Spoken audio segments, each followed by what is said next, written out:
That Fresh Morning. That Fresh Morning. Vous êtes sur les 104.5 Urban FM, la station urbaine, et vous écoutez le Da Fresh Morning. Après nos premiers invités de la matinée, on a notre deuxième invité, Itou Y Manganga, Sandrine qui est avec nous. Itou, bonjour. Bonjour Da Fresh. Le Y là veut dire quoi? Vous commencez. En fait, moi, je voulais demander comment on lit le Y de ton nom. C'est Est-ce que c'est un Itou autre nom ou c'est Imaganga. juste... Ah, d'accord. Pour nous, Itou Imarang. Voilà, ça c'est veut dire quoi? Itou, fille de. Maranga. Voilà. Ah, d'accord, ok. Sandrine, mais donc tu as deux prénoms. Tu as un prénom pour nous, original, Itou. Oui, c'est Et mon nom Sandrine. et mon petit nom et mon nom, voilà. D'accord, ok. Alors toi, tu es médecin, Pharmacienne. pharmacienne. C'est différent des médecins. Oui, bien sûr. D'accord. Vous ne faites pas les mêmes. On peut vous consulter pour savoir comment on Non, peut le guérir d'une pharmacien maladie. conseille, le pharmacien peut conseiller. Après, le médecin, il fait le diagnostic de la maladie, il ausculte, il va un peu plus loin. Chacun de nous a son rôle. Ça Voilà, fait comme- le pharmacien est responsable du traitement que vous devez suivre. Voilà, il peut vous conseiller. Vous allez à la pharmacie, on ne va pas forcément vous vendre un produit. Si on n'a pas de médicament ou on n'a pas la solution, on vous oriente vers le médecin. Donc chacun son rôle. Ça fait combien de temps que tu es dans le domaine? Une vingtaine d'années maintenant. Voilà. Tu es mère de famille aussi. Oui. Comment tu fais pour gérer? On Ça s'adapte. demande beaucoup de disponibilité. Oui, on s'adapte. C'est pas toujours facile, mais voilà, quand on a l'envie de faire beaucoup de choses, on s'organise avec les enfants. Les enfants aussi apprennent à vivre la vie de mère active. Voilà, c'est une organisation personnelle. Ça veut dire quoi? On s'adapte et on s'organise. Pour toi, concrètement, qu'est-ce que cela signifie? Pour S'organiser, moi, s'adapter entre les enfants, le travail. les Est-ce que associations. tu as voilà, les associations, Ouais, parce entre qu'on va en ta arriver. carrière politique aussi, parce que tu t'es présenté aux dernières élections. Donc, qu'est-ce que ça représente concrètement? C'est prévenir les enfants. J'ai des enfants qui ont... ma première fille a une vingtaine d'années. C'est dire que maintenant, maman n'est pas trop disponible. Il faut que chacun mette la main à la pâte, venir avec moi dans certaines actions. Pour voir aussi ce que je fais, parce que sinon on ne voit jamais ses enfants.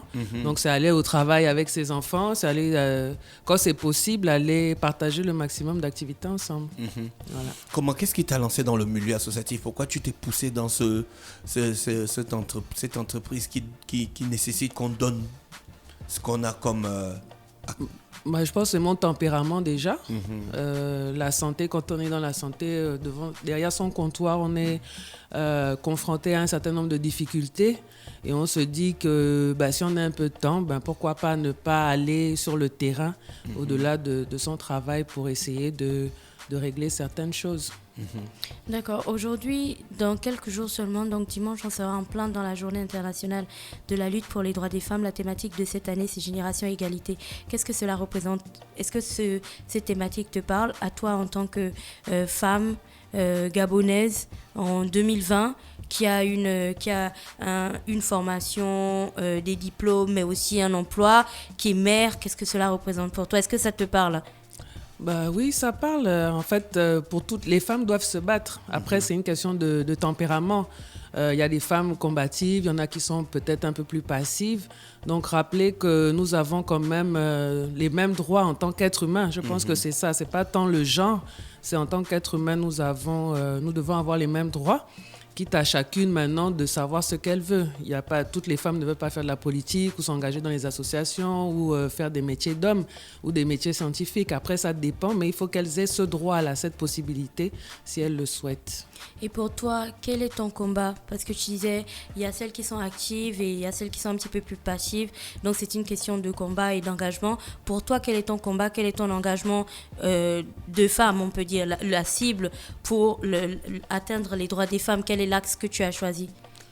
Alors, l'axe, il paraît que je suis un peu trop dispersée. Je n'ai pas d'axe prioritaire. Je suis là où le besoin se fait ressentir. Aujourd'hui, en tant que femme, je pense que par mon tempérament, j'ai pu faire ce que je veux jusqu'à présent. Mais aujourd'hui, ma préoccupation, c'est celle de maman. En tant que maman, aujourd'hui, je considère, et même je discute souvent avec mes parents, aujourd'hui, les enfants sont confrontés à plus de dangers que nous. Il y a les réseaux sociaux, il y a la violence. Donc, en fait, il faut pouvoir s'impliquer un peu plus dans l'éducation de nos enfants. Là, je suis dans une association, justement. On a pu avoir le quitus de l'éducation nationale pour faire de la sensibilisation dans les établissements autour de la violence, l'usage des drogues, lutter contre les grossesses précoces. Parce que, justement, les grossesses précoces, surtout pour les filles, c'est un frein au développement. Voilà, à l'épanouissement personnel, parce que c'est une charge. Être parent, quand on n'est pas préparé, c'est pas évident. Voilà, donc il y a ce genre de choses pour pouvoir être plus épanoui. Il faut pouvoir retarder l'âge, le premier âge de la grossesse. Et voilà, pour moi, c'est ça le challenge, pouvoir m'impliquer pour les enfants. J'ai un enfant qui a 12 ans, un garçon, il est préadolescent. J'ai le souci de ce qu'il peut regarder sur les réseaux sociaux, la pornographie, il y a le problème des drogues. Voilà, donc aujourd'hui, c'est vraiment la préoccupation en tant que parent. Oui, Gina. Je voulais passer, tu as un petit peu abordé ça quand on parlait tout à l'heure de ton engagement politique. Tu t'es présenté aux dernières élections législatives, c'est ça. Et ces derniers temps, un petit peu partout dans le monde, on a l'impression que c'est une tendance. Et notamment au Gabon, où on a des sortes de quotas, pas des sortes, on a des quotas en fait pour l'introduction des femmes dans la politique, à des postes de responsabilité et ainsi de suite. Est-ce que pour toi, tu penses que les femmes... premièrement, d'abord, est-ce que tu penses que c'est intéressant d'avoir des quotas parce que du coup, on est obligé en fait de remplir les quotas, même si d'une certaine manière, on n'a pas la personne qui convient à cette place-là. Est-ce que tu penses que la politique des quotas en tant que femme est une bonne politique? Et deuxièmement, il y a toujours cette information de la femme qui apporte la différence en politique et tout ça. Est-ce que tu penses que c'est réel? Et quand tu te présentais aux élections législatives aujourd'hui avec beaucoup de recul, qu'est-ce qui aurait fait la différence? Qu'est-ce que tu voulais apporter de nouveau? Alors, par rapport au quota, je pense que, bon, comme pour tout, à un moment donné, quand vraiment il y a la marginalisation, ça peut être bien. Mais après, pour revendiquer une certaine légitimité, ce n'est pas forcément l'idéal parce que c'est pas parce qu'on a des quotas qu'on doit s'exprimer, c'est parce qu'on le veut, c'est parce qu'on a la capacité. Donc, je pense que c'est déjà bien au Gabon. Bon, je fais partie de ceux qui disent que quand même au Gabon, la société gabonaise est assez ouverte et que la femme a déjà beaucoup de chance. Maintenant, à elle de s'impliquer un peu plus parce qu'on a une décennie, on a dans certaines cultures, il y a le matriarcat qui donne déjà une place importante à la maman, à la femme. Donc, sur ce point-là, je pense que bon, les quotas, c'est bien, mais pour ce qui est de la politique, c'est pas toujours évident. C'est pas parce qu'il y a les quotas, tout le monde ne veut pas aller en politique, parce que c'est un milieu, je dis souvent, c'est pas les bisounours. Tout le monde n'a pas envie de sortir chez soi pour encaisser des coups. Et malheureusement, faire de la politique, c'est se préparer à encaisser des coups. Donc, et quand on a des enfants, quand on n'a pas un mari qui vous accompagne, ça peut être compliqué. Après, il y a tout le volet financier. Se lancer en politique, il faut se préparer. Il y a un coût. Et la politique, comme on l'a fait aujourd'hui, si on n'a pas d'argent, on ne peut pas la faire véritablement. Donc, moi, mon credo, quand je me suis engagée, c'était pour faire différemment. Et je me suis rendu compte que ce n'est pas si évident que ça, parce que les mentalités ne sont pas forcément prêtes. Moi, je suis venue en disant que le chef, c'est le peuple. C'est les gens les candidats, en fait, c'est comme au PMUG. Vous devez miser sur un candidat qui doit pouvoir vous apporter un certain nombre de solutions, de propositions pour régler ou améliorer le quotidien.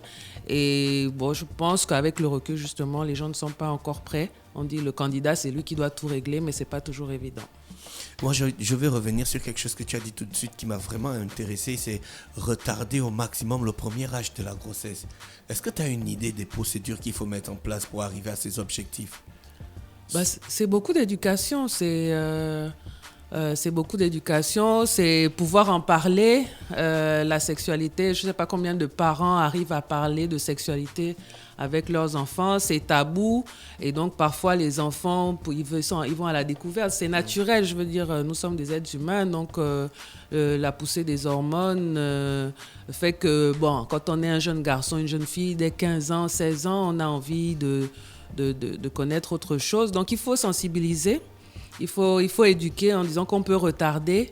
Il n'y a pas à se presser parce qu'il y a le sida aussi, on en parle peut-être de moins en moins, mais le taux quand même, c'est vrai qu'il y a beaucoup d'efforts qui sont faits, mais il y a quand même des gens qui se contaminent encore aujourd'hui, des jeunes qui voient leur avenir complètement gâché. Voilà, donc il faut éduquer, il faut continuer à éduquer, il faut qu'on mette plus de moyens, que les associations s'impliquent toujours, que nous soyons tous responsables en fait de la sensibilisation de nos jeunes. Tu as dit tout à l'heure que tu es mère d'une jeune fille qui a 20 ans et d'un petit garçon qui a 12 ans. Alors, lorsque on écoute souvent les débats sur les questions de femmes et de droits, ce que les gens reprochent le plus, c'est que, surtout dans les pays africains, on a une sorte d'éducation qui est adaptée à la jeune fille. On la laisse toujours dans son rôle de « ouais, tu sais, une fille, c'est timide, c'est cool, tu seras une mère et tout. » Et le petit garçon « ouais, c'est toi le chef, genre, tu peux pas faire la vaisselle, prépare pas, va faire tes trucs et tout. » Est-ce que toi, en tant que mère, mais aussi femme qui est bien consciente que les choses doivent évoluer et ont bien évolué aujourd'hui, il y a une sorte de différence ou d'innovation que tu apportes dans l'éducation de tes enfants, et si oui, laquelle?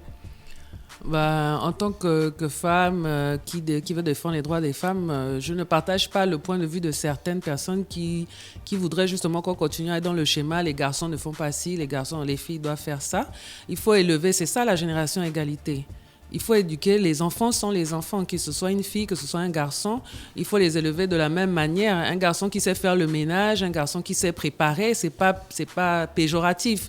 Ça ne lui enlève rien à sa dignité d'homme ou sa responsabilité demain d'être chef de famille. Au contraire, il pourra orienter, il pourra dire moi je n'aime pas ci, moi je veux que ma maison soit propre, et il ne dépendra pas des gens. Donc quelque part aussi c'est une autonomie, une certaine liberté. Donc moi, je suis pour éduquer les enfants de la même manière et c'est ce que je fais. Mon fils, il doit faire le ménage comme la fille, voilà.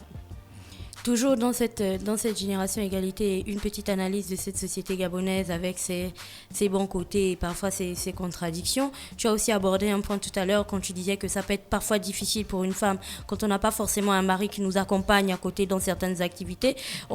Ça peut être très très difficile. On observe bien que dans la société gabonaise, pour les femmes, si on n'est pas marié, c'est comme si on ne méritait pas le respect ou qu'on n'était pas une vraie femme. Qu'est-ce que toi tu penses de ça ? Alors, avec le recul, je partage un peu l'idée, comme aux États-Unis, que pour aspirer à des responsabilités politiques, donc pouvoir organiser la cité, il faut pouvoir être soi-même un modèle. Voilà, donc si quelqu'un n'arrive pas forcément, après c'est des choix personnels, c'est peut-être des mauvais choix, des erreurs de parcours, mais si on veut pouvoir parler de famille en tant qu'homme politique, femme politique, il faut pouvoir déjà construire la sienne pour être un modèle, pour dire on sait pratiquer, on a une idée, mais quelqu'un qui n'a pas forcément de famille, il y a la famille élargie certes, mais il faut être un modèle. Donc, les femmes, oui, aujourd'hui, c'est vrai qu'on n'est pas forcément obligé d'être marié. On peut avoir des valeurs, on peut avoir quelqu'un dans sa vie sans être officiellement marié, mais on a toujours quelqu'un dans sa vie. Donc, déjà, le fait d'avoir quelqu'un dans sa vie montre qu'on peut peut-être être un modèle à ce niveau. Tu as gravi plusieurs échelons dans ta vie. Aujourd'hui, quand on parle des femmes au Gabon, et je pense qu'on s'est déjà rencontrés dans plusieurs conférences où on réunit souvent des femmes avec l'objectif d'en inspirer d'autres. Aujourd'hui, il y a des jeunes filles, certainement, il y a des femmes qui nous écoutent. Quand toi, tu regardes derrière et que tu analyses un petit peu ton parcours, qu'est-ce qui, selon toi, représente les valeurs qui t'ont permis d'arriver au niveau où tu es aujourd'hui ? Alors, les valeurs... c'est l'éducation. On revient au fait justement que ce que nous sommes aujourd'hui, on le doit beaucoup à nos parents, à l'environnement dans lequel on a vécu. Je viens d'une famille, bien que mes parents soient divorcés, dans la famille de ma mère sont les femmes qui on va dire entre guillemets, c'est matriarcal, les femmes qui gèrent, donc des femmes à un tempérament bien trempé. Et moi, on m'a élevé en disant ton premier mari, c'est le boulot. Donc, c'est ce qui m'a forgée. Donc, pour moi, je devais être indépendante. C'est comme ça qu'on m'a éduquée. Sois indépendante pour être libre. Donc, voilà, pour moi, c'est ça. C'est l'éducation pour pouvoir être libre. Et c'est ce qu'il faut partager aux jeunes et même aux hommes, que ce soit les filles ou les garçons. Il faut pouvoir être indépendant. Il faut pouvoir être indépendant, pouvoir poursuivre des études, avoir un bon niveau d'études. Bon, aujourd'hui, les études ne riment pas forcément avec travail. Donc après, il faut faire preuve de dynamisme pour pouvoir dépasser un certain nombre de difficultés, s'adapter au contexte, même si on a des études, voir quelles sont les opportunités et saisir les opportunités. Je pense que c'est ça. C'est ça qui justifie ton style, hein? Dreadlocks, qu'on rapporte beaucoup plus aux Ragaman, qui sont une population beaucoup plus axée sur certaines valeurs comme l'indépendance, la liberté. Oui, alors, bon, j'ai toujours été comme ça, mais l'histoire des dreadlocks aujourd'hui, c'est vrai que au lycée, à l'université, j'avais déjà commencé à avoir des dreadlocks, mais dépendant de mes parents n'appréciaient pas trop, donc j'ai dû arrêter. Donc tu as une forte tête en fait. Oui, un peu, voilà. Et là, maintenant, en fait, c'est parce qu'il y a quelques années, quand on a commencé à avoir les passeports biométriques, alors j'avais passé tout un week-end à me faire de très belles tresses. Et quand je suis arrivée pour faire le passeport, on m'a dit non, c'est pas possible, vous pouvez pas faire la photo avec. Donc, et comme il fallait faire le passeport ce jour-là, bah, j'ai dû couper tous mes cheveux.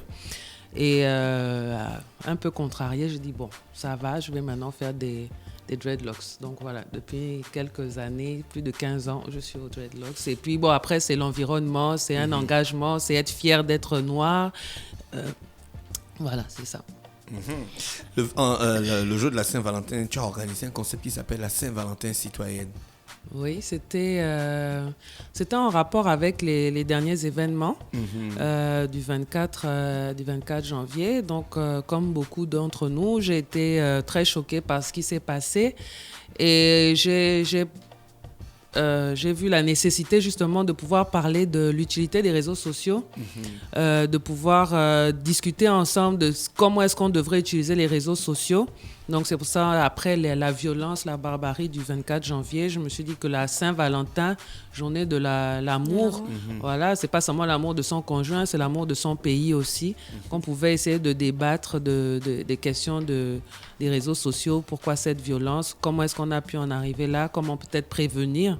Et aussi, il n'y a pas que ça, il y a, comme je l'ai dit en tant que parent, sur les réseaux sociaux aujourd'hui, vous avez vos enfants qui ont des téléphones Android, mais vous ne pouvez pas contrôler tout ce qu'ils regardent. À partir du moment où vous leur offrez le forfait, ils ont leur téléphone. Les enfants aujourd'hui, même à 12 ans, ils vous mettent un code. Vous ne pouvez pas forcer un enfant à vous déverrouiller le téléphone et regarder tout ce qu'il voit. Donc, vous n'êtes pas toujours derrière vos enfants. Donc, il faut vraiment porter une attention particulière aux réseaux sociaux. Et justement, le 14 février, c'était le jour où le candidat de La République En Marche avait démissionné en France, justement parce qu'il y a eu une diffusion de vidéos à caractère sexuel sur lui. Donc, c'est pour montrer aussi l'impact, la dangerosité qu'il peut y avoir derrière les réseaux sociaux. Il faut éduquer les enfants parce qu'aujourd'hui, pour jouer, un enfant peut se montrer nu, peut se montrer avec sa copine. Pour eux, c'est un jeu, mais après, ça va avoir un impact parce que rien ne s'efface sur Internet et ça peut porter préjudice plus tard. Donc, il faut éduquer les jeunes surtout qui, contrairement à nous, n'ont pas grandissent avec les réseaux sociaux, ce qui n'est pas notre cas.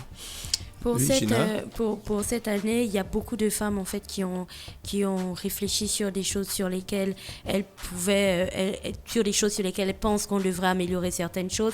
Il y a par exemple en Côte d'Ivoire un hashtag qui s'est créé, une vraie femme africaine. Donc elles ont un peu tourné la société en dérision avec des petites histoires comme une vraie femme africaine ou une ivoirienne, c'est une femme qui, quand ton mari rentre et il te donne un coup de poing, ben tu dois t'asseoir et lui demander pardon pour une chose que tu n'as pas faite.